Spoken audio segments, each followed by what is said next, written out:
Баршаңызға сәлем, құрметті көрермендер. Менің каналыма қош келдіңіздер. Бүгін сіздер менен кофе дәндері деп аталатын кереметтей дәмді печенье пісіремін. Бізге керегі ең бірінші бір ас қасық еритін кофеге 2 ас қасық қайнап тұрған ыстық сүтті құйып, жібітіп дайындап қоямыз.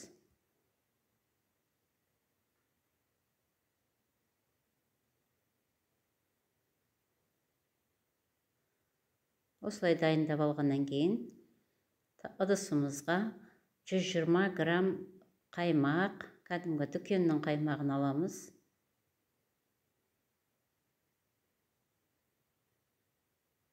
Үстіне 120 грамм маргарин қосып, екеуін араластырамыз.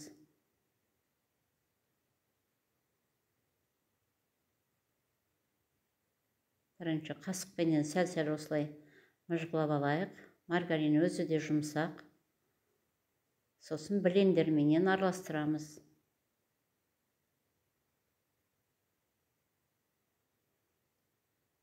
Осылай блендермен шайқап дайындап қояйық.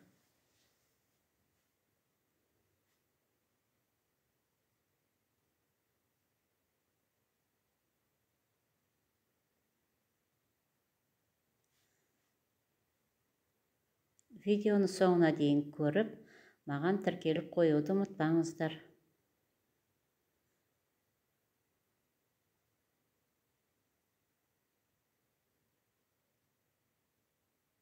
Үстіне 130 грамм шекерімізді себеміз, және 3 граммдық ванилин бір пакет. Жарты шай қасық қопсытқыш, және жаңағы дайындап алған кофе сұйықтығын құйып, аздаған ғана тұз сеуіп, бәрін араластырамыз.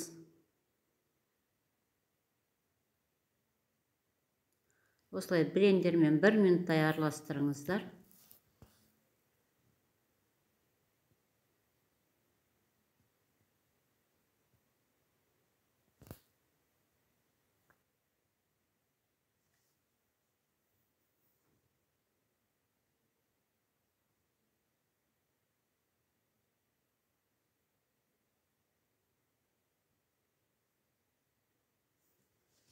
Осылай дайындап алғаннан кейін 300 грамм илектен өткен ұнымызға 30 грамм какао қосып, араластырып аламыз да, дайын тұрған сұйықтығымызға қосамыз.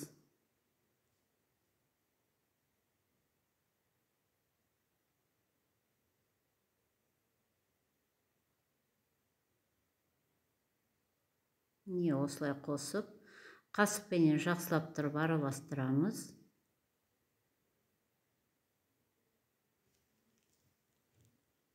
Сондай қою, тығыз масса болып шығу керек. Осындай тығыз пластилин сияқты болып тұру керек.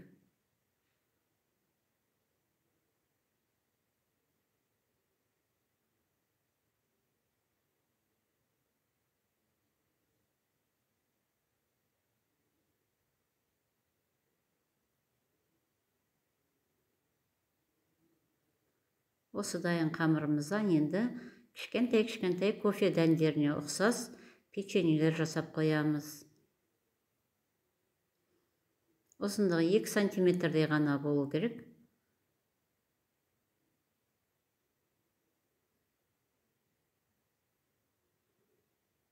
Кішкене балалар сонда өте сүйсініп жейді. Шемішке сияқты сартылдатып жеп қоятын болады демде.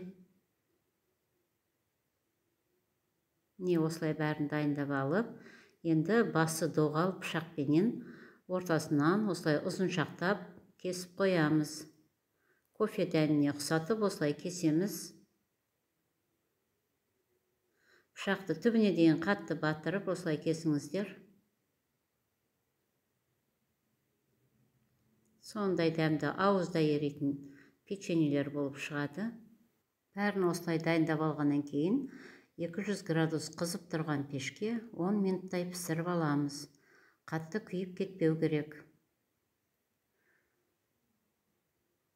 Міне, видеоны соңына дейін көргендеріңіз үшін көп рахмет. Шайларыңыз дәмді болсын. Менің келесі видеомда жолыққанша сау болыңыздар.